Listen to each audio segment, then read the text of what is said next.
Bismillahirrahmanirrahim. Assalamualaikum warahmatullahi wabarakatuh. Innal hamdalillah nahmaduhu wa nasta'inuhu wa nastaghfiruhu wa na'udzu billahi min shururi anfusina wa min sayyiati a'malina. May yahdihillahu fala mudilla lahu wa ma yudlil fala hadiya lahu. Asyhadu an la ilaha illallah wahdahu la syarika lahu wa asyhadu anna Muhammadan abduhu wa rasuluh. Allahumma shalli ala Muhammad wa ala alihi wa ashabihi ajma'in. Wa qala Allah ta'ala fi kitabihil karim, a'udzu billahi minasy syaithanir rajim. Bismillahirrahmanirrahim. Alhamdulillahi rabbil alamin. Ar-rahmanir rahim. Maliki yaumiddin. Iyyaka na'budu wa iyyaka nasta'in. Ihdinas siratal mustaqim. Shiratal ladzina an'amta 'alaihim ghairil maghdubi 'alaihim waladdallin. Alayah. Hadirin jamaah salat subuh yang harus atau layak dipuji ialah Allah Subhanahu wa taala. Oleh karena itu, mari kita sama-sama memperbanyak pujian kepada Allah Subhanahu wa taala, memperbanyak syukur kepada Allah Subhanahu wa taala. Karena segala apapun kenikmatan, anugerah yang kita dapatkan ini adalah dari Allah Subhanahu wa taala. Nikmat sehat, nikmat kesempatan, nikmat yang paling besar luar biasa yaitu nikmat iman dan Islam. Karena tidak semua orang yang mendapatkannya. Nikmat iman dan Islam diberikan kepada orang-orang yang benar-benar sungguh-sungguh ingin mendekatkan diri kepada Allah Subhanahu wa taala. Salat subuh secara berjamaah di masjid sangat berat untuk dilakukan, tapi dengan adanya kenikmatan iman dan Islam dari Allah Subhanahu wa taala kita bisa melaksanakannya. Tidak semua orang mendapatkan kenikmatan itu karena sangat berat untuk melangkahkan kaki ke masjid ini, apalagi sholat subuh secara berjamaah. Orang kuat lari 2 km, 4 km, bahkan 10 km. Akan tetapi untuk melangkahkan kaki ke masjid itu sangat berat. Apalagi ketika kita sedang tidur pulas-pulasnya harus bangun. Inilah kenikmatan yang luar biasa yang Allah berikan kepada kita semua. Kita berlindung kepada Allah Subhanahu wa taala dari segala perbuatan-perbuatan kita yang tidak baik. Kita memohon ampunan kepada Allah Subhanahu wa taala dari segala maksiat-maksiat yang kita lakukan, baik itu disengaja maupun tidak disengaja. Karena memang manusia ini lemah, banyak godaan hawa nafsu, godaan setan dan lain sebagainya. Oleh karena itu kita harus selalu berlindung kepada Allah Subhanahu wa taala, memohon pertolongan kepada Allah Subhanahu wa taala. Salawat serta salam tercurah kepada junjungan kita Nabi Muhammad sallallahu alaihi wasallam, kepada keluarganya, para sahabatnya, para tabi'in dan kepada kita semua yang mengikuti ajaran-ajarannya. Alhamdulillahirabbil alamin. Seharusnya jadwal sekarang adalah Bapak Haji Aceng Kurniawan, akan tetapi beliau diberikan kenikmatan kesakitan oleh Allah Subhanahu wa taala, tidak bisa menempati tempat ini untuk mengisi materi. Insya Allah kita sama-sama akan sharing di sini mengenai tentang bacaan yang selalu dibacakan oleh kita, yaitu surah Al-Fatihah. Kemarin saya membahas tentang orang yang bertakwa. Apa dan siapa serta bagaimana orang yang bertakwa itu? Orang yang bertakwa ialah orang yang melaksanakan seluruh perintah-perintah Allah Subhanahu wa taala. Dia sungguh-sungguh melaksanakan perintah Allah Subhanahu wa taala dengan sekuat tenaga apabila dia mampu. Dan orang yang bertakwa itu sungguh-sungguh menjauhi segala apa yang dilarang oleh Allah Subhanahu wa taala. Jadi orang yang bertakwa itu ialah orang yang selalu melaksanakan perintah Allah dan menjauhi segala larangan Allah Subhanahu wa taala. Kalau ada orang yang mengajak untuk kebaikan dan sesuai dengan perintah Allah, mereka tidak menolak. Inilah orang yang bertakwa. Oleh karena itu, kita tahu dari mana perintah-perintah Allah Subhanahu wa taala. Perintah Allah ada di dalam Al-Quran dan As-Sunnah. Jadi kita harus mempelajari Al-Quran dan Sunnah yang dicontohkan oleh Rasulullah Sallallahu Alaihi Wasallam. Janganlah kita menolak untuk melaksanakan sunnah-sunnah Rasulullah Sallallahu Alaihi Wasallam. Di antaranya banyak sunnah yang dilakukan oleh Rasulullah, dari bangun tidur sampai tidur lagi.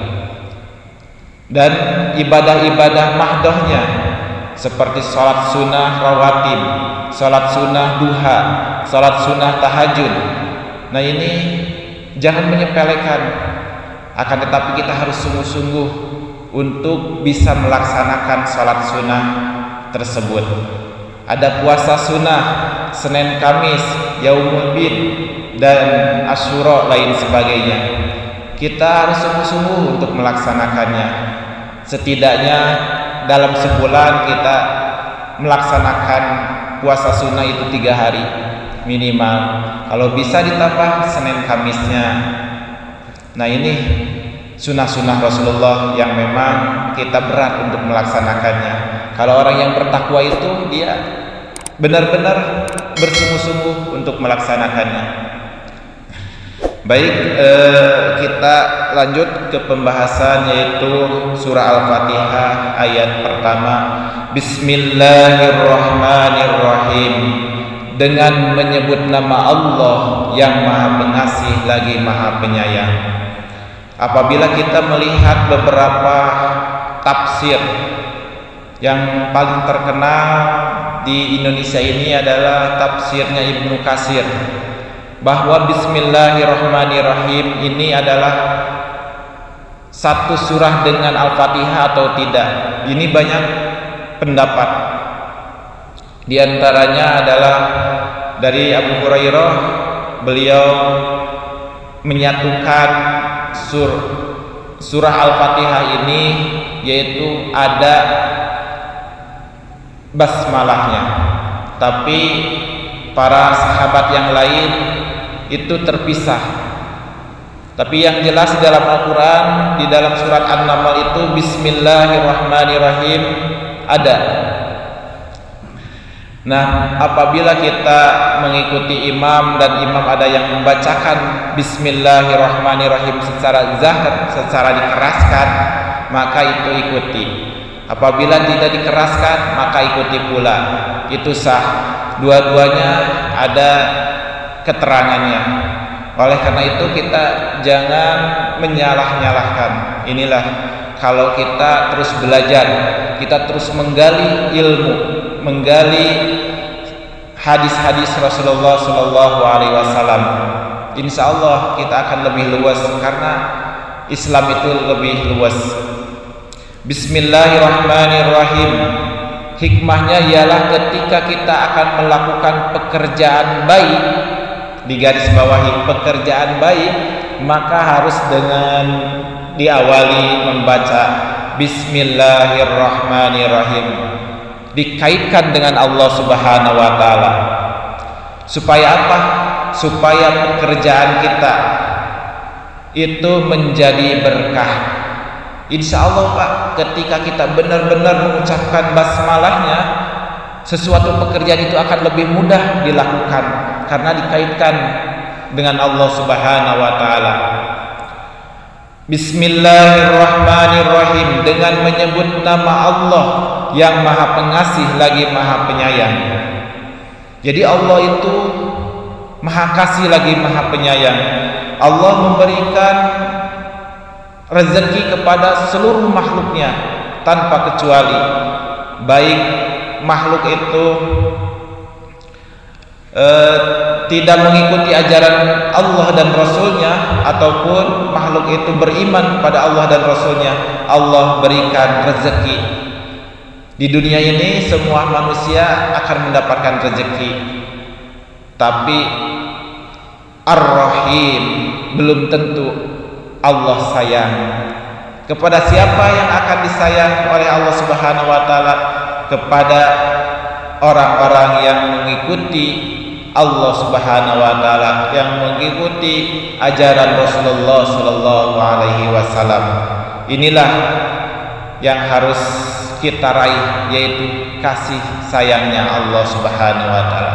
Jangankan rezeki, nanti surga akan diberikan kepada kita.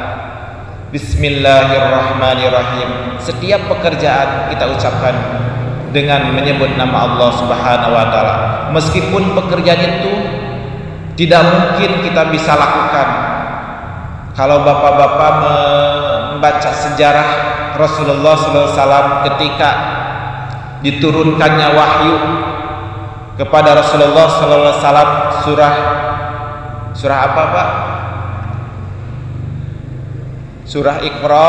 Iqra bismi rabbikal ladzi khalaqal insana min 'alaq.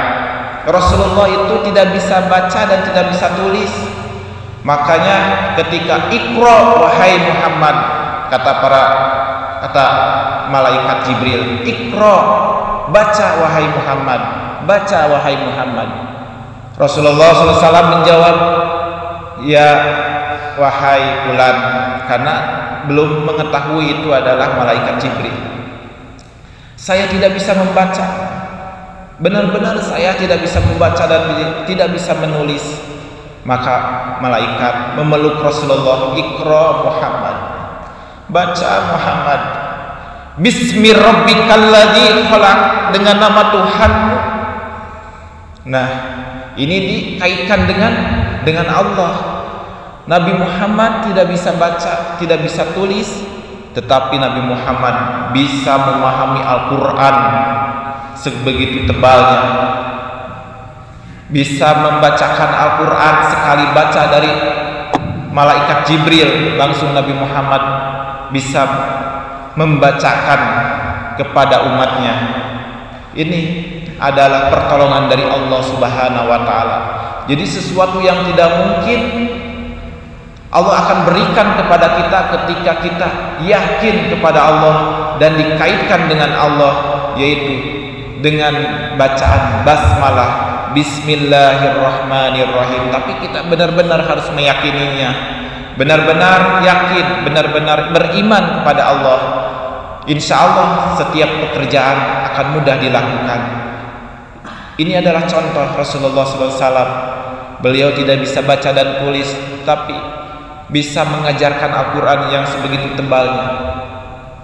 Padahal satu kali baca dibacakan oleh malaikat Jibril, tapi Rasulullah langsung memahaminya. Kita apakah bisa menghafal seperti itu? Misalkan kita baca satu ayat langsung hafal. Nah ini, mungkinkah kita banyak dosa? Nah ini, karena ada kisah, yaitu Imam Syafi'i bertanya kepada Imam Waqi, mengeluhkan tentang persoalan hafalannya. Ya Syekh Waqi, jadi Imam Waqi, wahai guruku Imam Waqi, saya ada masalah dengan hafalan saya.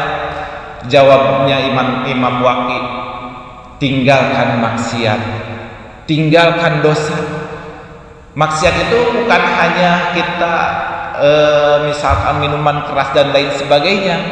Kita berpikiran jorok, kita berpikiran negatif, itu sudah maksiat, Pak.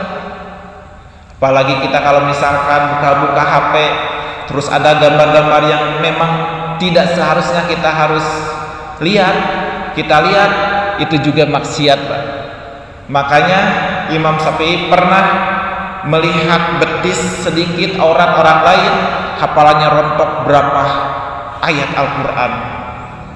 Oleh karena itu ketika kita susah menghafal Al-Quran, berarti banyak maksiat-maksiat, banyak dosa-dosa yang kita lakukan. Oleh karena itu mari kita sama-sama berjuang sungguh-sungguh untuk menghindari, untuk meninggalkan maksiat-maksiat yang dilakukan, dosa-dosa yang dilakukan. Nah, ini kembali lagi kepada orang yang bertakwa. Jadi kita harus sungguh-sungguh meningkatkan iman dan takwa kita, dan sungguh-sungguh meninggalkan maksiat-maksiat, dosa-dosa yang kita lakukan, baik sengaja maupun tidak disengaja. Bismillahirrahmanirrahim. Dengan menyebut nama Allah yang Maha Pengasih lagi Maha Penyayang. Jadi Allah berikan begitu banyak kenikmatan. Kalau kita dipikir-pikir nikmat Allah yang diberikan kepada kita, niscaya kita tidak akan bisa menghitungnya. Dari ujung kepala sampai ujung kaki, dari diri kita juga, ini banyak kenikmatan yang diberikan oleh Allah Subhanahu wa taala. Kalau Allah menugaskan kita untuk mengatur kedipan mata, niscaya kita tidak akan bisa mampu melakukannya, Pak. Misalkan harus kedipan mata itu dalam 1 menit 5 kali, mungkin kita memikirkan kedipan mata juga udah habis waktu kita. Kalau Allah menugaskan kita untuk memompa darah kita supaya mengalir, bagaimana aktivitas-aktivitas lain yang harus kita kerjakan. Nah, ini adalah kenikmatan dari Allah, Pak. Kalau kita ditugaskan untuk memproduksi sel darah putih, mungkin kita pun akan habis waktu kita untuk melakukannya. Oleh karena itu, ini kenikmatan-kenikmatan yang diberikan oleh Allah harus kita tafakuri, harus kita syukuri, yaitu dengan menjalankan semua perintah Allah dan menjauhi segala larangan Allah. Ayat selanjutnya, alhamdulillahirabbil alamin. Segala puji bagi Allah, Tuhan Rabbil alamin, Rabb, Tuhan seluruh alam. Jadi tidak ada yang patut dipuji, Pak, kecuali Allah Subhanahu wa taala. Alhamdulillah, segala puji bagi Allah. Kalau kita memuji orang, dahulukan dulu memuji Allah Subhanahu wa taala. Apabila kita dipuji oleh orang, maka kita ucapkan alhamdulillahirabbil alamin. Karena yang patut dipuji itu adalah Allah Subhanahu wa taala. Karena apa? Semua tadi kenikmatan, kesehatan, waktu, kesempatan yang diberikan oleh Allah itu harus disyukuri. Alhamdulillahirabbil alamin, Ar-Rahmanir Rahim. Ini diulang lagi oleh Allah Subhanahu wa taala. Allah yang mengasihi, Allah yang menyayangi. Nah, Bismillahirrahmanirrahim, Alhamdulillahirabbil alamin, Ar-Rahmanir Rahim. Jadi ketika sholat itu tafakuri, Pak. Bayangkan Allah ada di hadapan kita.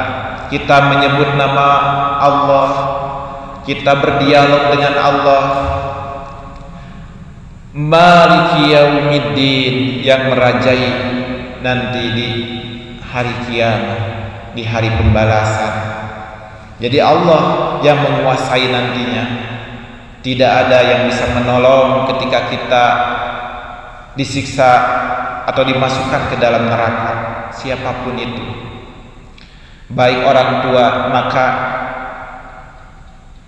imam ada yang selalu membacakan faida ja'atis shakhah yauma yafirrul mar'u min akhi wa ummihi wa abi wa sahibatihi wa bani likulli imri'in minhum yawma idzin sya'nu yughni.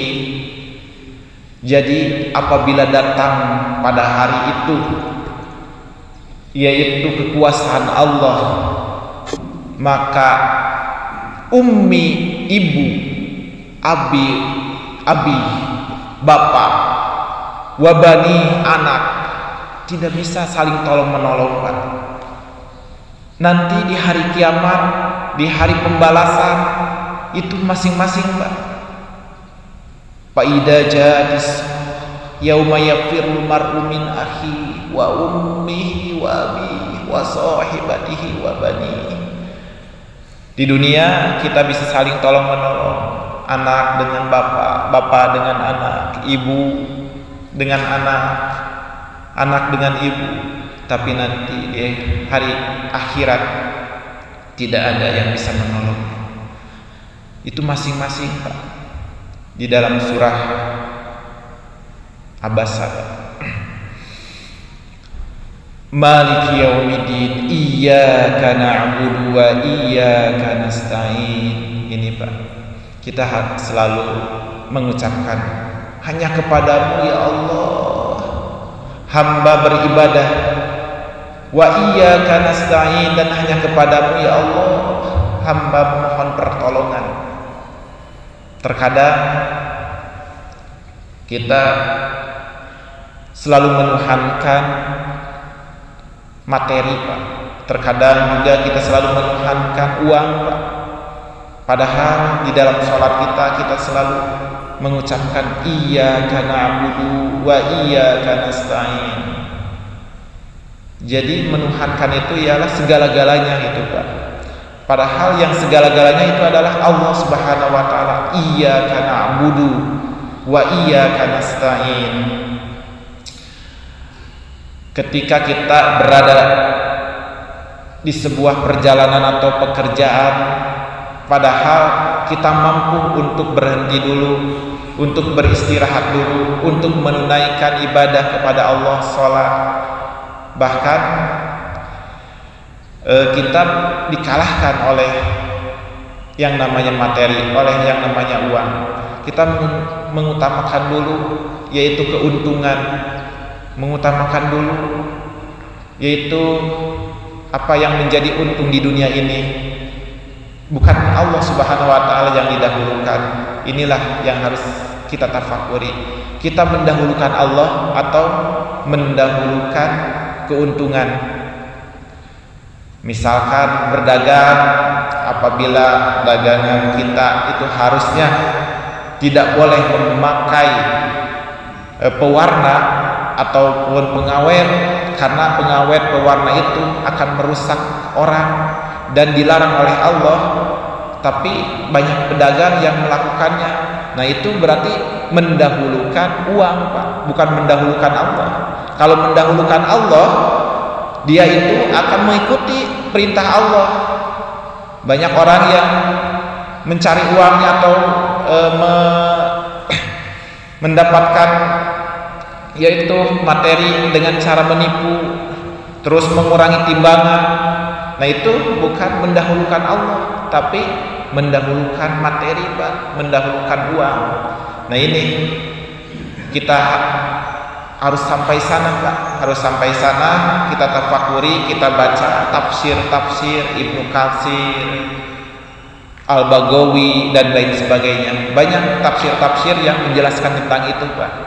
Jadi kita mendahulukan Allah atau mendahulukan materi atau mendahulukan yang lainnya.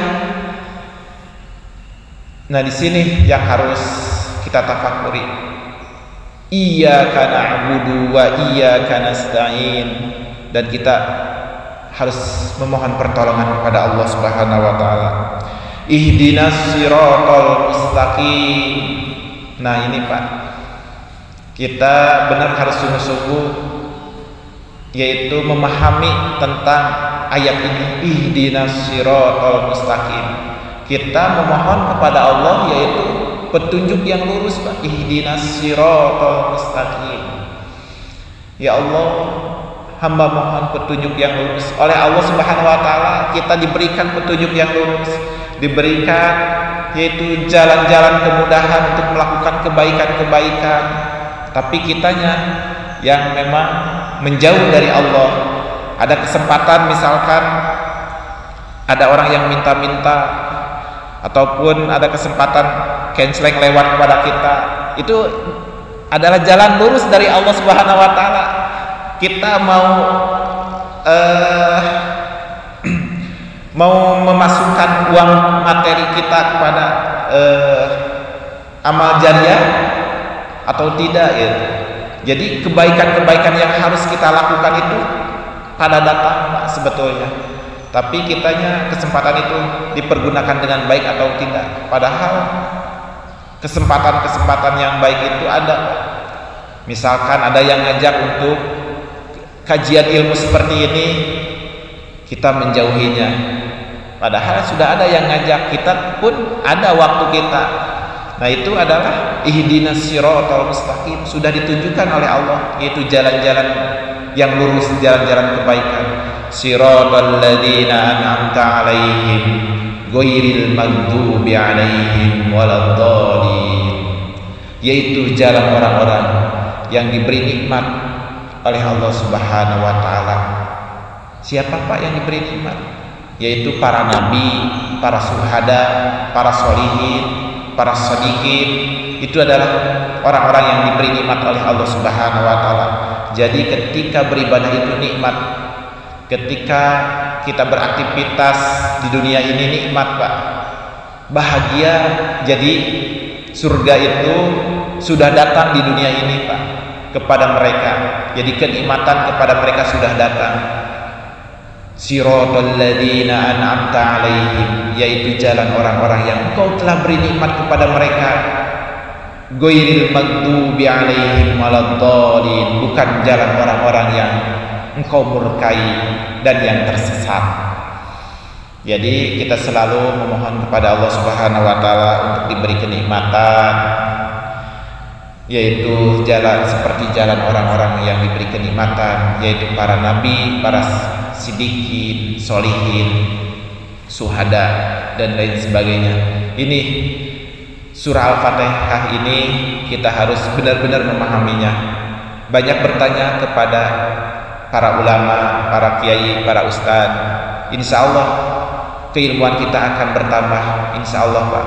Setelah keilmuan kita bertambah, maka yaitu bertambah pula apa yang kita harus lakukan, yaitu amal kita.